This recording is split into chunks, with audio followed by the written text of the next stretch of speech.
Russia Ukraine যুদ্ধে অংশ নেওয়া বাংলাদেশি যুবক মোহাম্মদ আকরাম হোসেন নিহত হয়েছেন।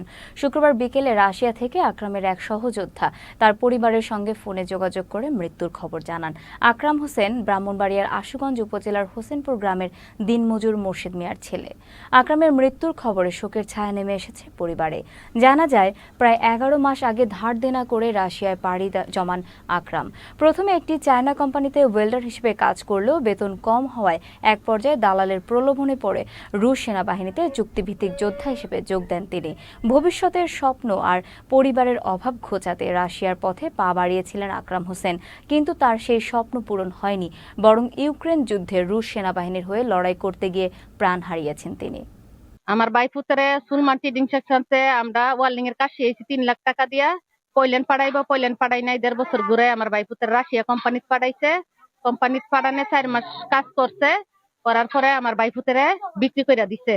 রাশিয়া পক্ষে ইউক্রেন যুদ্ধ লাগাইয়া দিছে। এখন আমরা একটাই দাবি, আমার বাইপুতের লাশটা চাই আর ক্ষতিপূরণ চাই।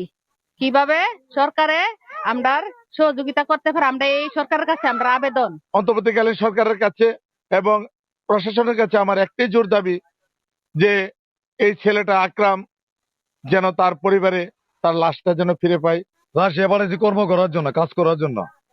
দালালের মারফতে পরে আমার ছেলেটা লয়ে গেছে ইউক্রেন যুদ্ধতে নিয়ে আজকে আমার ছেলেটা মারা গেছে।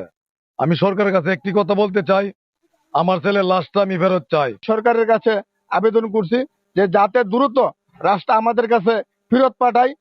কোম্পানি ছাড়াইছিলাম, কোম্পানিতে বিক্রি করে দিছে, যুদ্ধের মাঝে বিক্রি করে দিছে। আমার ছেলে যুদ্ধের মাঝে মারা গেছে। আমরা সরকারের কাছে আমরা আবেদন, আমার ক্ষতিপূরণ চাই। আমরা 9 লক্ষ টাকা দিয়া আমার ছেলের ভাড়াইছিলাম, আমরা ক্ষতিপূরণ চাই, আমার ছেলের লাশ চাই।